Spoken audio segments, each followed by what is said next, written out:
ನಮಸ್ಕಾರ ಸ್ನೇಹಿತರೆ, ಕೊನೆಗೂ ಗೃಹಲಕ್ಷ್ಮಿಯರಿಗೆ ಸಿಹಿ ಸುದ್ದಿ ಬಂದಾಯ್ತು. 31ನೇ ಕಂತಿನ ಹಣವನ್ನ ಬಿಡುಗಡೆ ಮಾಡುವಂತಹ ಹಂತಕ್ಕೆ ಬಂದಿದೆ. ಯಾಕಂದ್ರೆ ಈಗಾಗಲೇ ಟ್ರಯಲ್ ಕೂಡ ನಡೀತಾ ಇದೆ. ಯಾವುದೇ ರೀತಿಯಾದಂತಹ ತಾಂತ್ರಿಕ ದೋಷಗಳು ಕಂಡು ಬಂದಿಲ್ಲ. ಸೊ ಈಗಾಗಲೇ ಲಕ್ಷಾಂತರ ಫಲಾನುಭವಿಗಳಂತೂ ಅರ್ಜಿಯನ್ನ ಸಲ್ಲಿಸ್ಬಿಟ್ಟಿದ್ದೀರಿ. ಸೊ ನಿಮ್ಮೆಲ್ಲರ ಖಾತೆಗಳಿಗೆ ದುಡ್ಡು ಜಮಾ ಮಾಡ್ಬೇಕಲ್ವಾ? ಮತ್ತೆ ಡಿಲೇ ಆದ್ರೆ 2-3 ಕಂತುಗಳನ್ನ ಸರ್ಕಾರ ಈಗಾಗಲೇ 3 ಕಂತುಗಳನ್ನ ಹೊರೆ ಹಾಕೊಂಡಿದೆ. ಹೋದ ವರ್ಷದಲ್ಲಿ 2 ತಿಂಗಳ ಹಣವನ್ನ ಕೊಟ್ಟಿಲ್ಲ, 5,000 ಕೋಟಿ ಹಣವನ್ನ. ಯಾಕಂದ್ರೆ ಅದು ನಿಮಗೆ ಸಾಕಷ್ಟು ವಿಡಿಯೋದಲ್ಲಿ ನಾನು ತಿಳಿಸ್ತೀನಿ. ಅದನ್ನ ಈಗ ಮತ್ತೆ ಜ್ಞಾಪಕ ಮಾಡ್ತಾ ಇಲ್ಲ ಸರ್ಕಾರ. ಕೊಡ್ತೀವಂತ ಹೇಳಿತ್ತು, ಅತಿ ಶೀಘ್ರದಲ್ಲಿ ಕ್ಲಿಯರ್ ಮಾಡ್ತೀನಿ ಅಂತ ಹೇಳಿತ್ತು.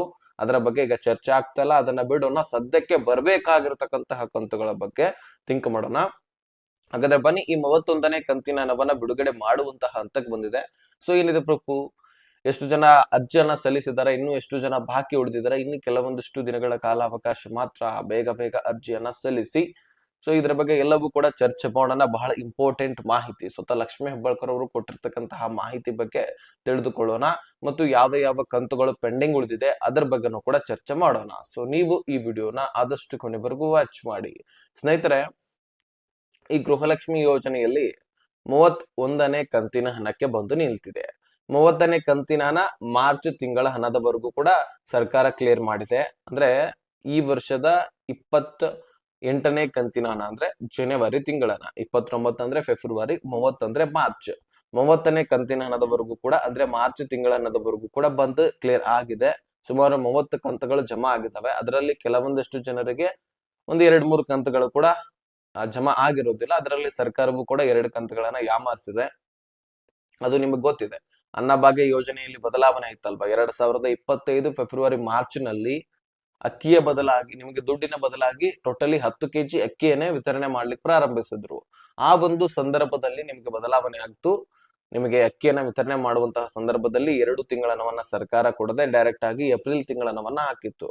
ಅದು ಬಿಜೆಪಿ ನಾಯಕರು ಸಾಕಷ್ಟು ಬಾರಿ ಚಳಿಗಾಲದ ಅಧಿವೇಶನದಲ್ಲಿ ಸಾಕಷ್ಟು ಸದನದಲ್ಲಿ ಕೇಳಿದ್ರು. ಆದ್ರೆ ಕೊಡ್ತೀವಿ, ಕ್ಲಿಯರ್ ಮಾಡ್ತೀವಿ ಅಂತ ಹೇಳ್ಬಿಟ್ಟು 5,000 ಕೋಟಿ ಹಣವನ್ನ ನುಂಗ ಹಾಕಿಬಿಡ್ತು ಸರ್ಕಾರ. ಆದ್ರೆ ಈಗ ಅದರ ಬಗ್ಗೆ ಸುಳಿವೇ ಇಲ್ಲ. ಮತ್ತೆ ಚರ್ಚೆ ಆಗುವಂತಹ ಸಾಧ್ಯತೆ ಇದೆ. ಚರ್ಚೆ ಆದ್ರೆ ನಾನು ಹೇಳ್ತೀನಿ. ಆದ್ರೆ ಸದ್ಯಕ್ಕೆ ಈಗ 31 ಏಪ್ರಿಲ್ ತಿಂಗಳ ಹಣವನ್ನ ಜಮಾ ಮಾಡಬೇಕು. ಜೊತೆಗೆ 32 ಮೇ ತಿಂಗಳ ಹಣ, ಅದೇ ರೀತಿಯಾಗಿ ಈಗಾಗಲೇ ಜೂನ್ ಮುಗಿದೋಯ್ತಲ್ವಾ, 33ನೇ ಕಂತಿನ ಹಣ.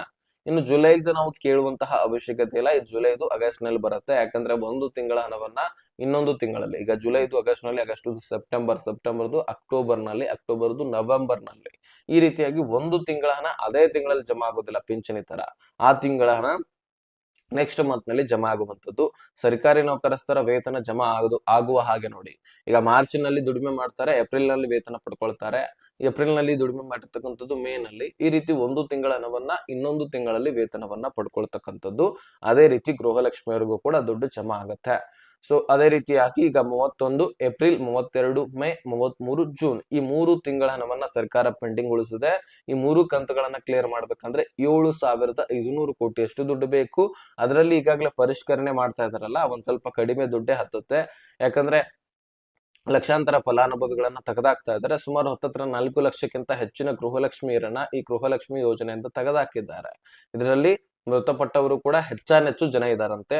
ಜೊತೆಗೆ 2-3 ರೇಷನ್ಸ್ ಕಾರ್ಡ್ ಗಳನ್ನ ಒಂದೇ ಮನೆಯಲ್ಲಿ ಹೊಂದಿದಂತಹ ಮಹಿಳೆಯರು ಕೂಡ ಇದ್ದಾರಂತೆ. Fake documents, GST, income tax ಪೇಯರು ಸ್ವಲ್ಪ ಜನ ಇದ್ದಾರೆ. ಸೊ ಹೆಚ್ಚಾನೆಚ್ಚು ಮೃತಪಟ್ಟವರ ಅಕೌಂಟ್ ಗಳಿಗೆ ನೂರಾರು ಕೋಟಿ ಗಟ್ಟಲೆ ಈಗಾಗಲೇ ಸರ್ಕಾರಕ್ಕೆ ನಷ್ಟ ಆಗಿದೆ. ಜೊತೆಗೆ 2-3 ರೇಷನ್ ಕಾರ್ಡ್ ಗಳನ್ನ ಹೊಂದಿರತಕ್ಕವರು ಕೂಡ ನೂರಾರು ಕೋಟಿ ಗಟ್ಟಲೆ ಸರ್ಕಾರ ಈಗ ನಷ್ಟವನ್ನ ಅನುಭವಿಸಿದೆ. ಸೊ ಇಂಥವರೆಲ್ಲರನ್ನು ಕೂಡ ತೆಗೆದು ಹಾಕಲಿಕ್ಕೆ ಸರ್ಕಾರ ಹೊಸದಾಗಿ ಅರ್ಜಿಯನ್ನ ಮತ್ತು ಪರಿಶೀಲನೆಯನ್ನ ಪ್ರಾರಂಭಿಸಿತು. ಅದಕ್ಕಾಗಿ ನೀವು ಈಗಾಗಲೇ ಡಾಕ್ಯುಮೆಂಟ್ಸ್ ಗಳನ್ನ ಮಹಿಳಾ ಮತ್ತು ಮಕ್ಕಳ ಕಲ್ಯಾಣ ಇಲಾಖೆಯಲ್ಲಿ ಹೋಗಿ ಕೊಟ್ಟು ಬಂದಿದ್ದೀರಿ.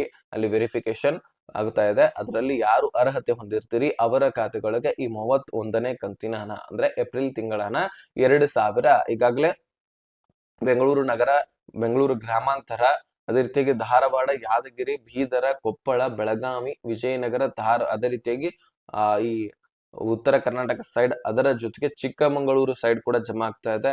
ಅದೇ ರೀತಿಯಾಗಿ ಈಗಾಗಲೇ ಬೀದರ್ ನಾನು ಹೇಳಿದ್ದೀನಿ, ಅಲ್ಲಿ ಕೂಡ ನಿಮಗೆ ಜಮಾ ಆಗುವಂತದ್ದು. ಅದೇ ರೀತಿಯಾಗಿ ಹಾಸನ ಸೈಡ್ ಕೂಡ, ಹಾವೇರಿ ಸೈಡ್ ಕೂಡ, ಕೊಪ್ಪಳ ಸೈಡ್ ಕೂಡ, ಕೊಡಗು, ಅದೇ ರೀತಿಯಾಗಿ ಉಡುಪಿ, ಈ ರೀತಿ ಸಾಕಷ್ಟು ಜಿಲ್ಲೆಗಳಲ್ಲಿ ಇನ್ನೂ ಕೂಡ ದುಡ್ಡು ಹೋಗೋದಿದೆ.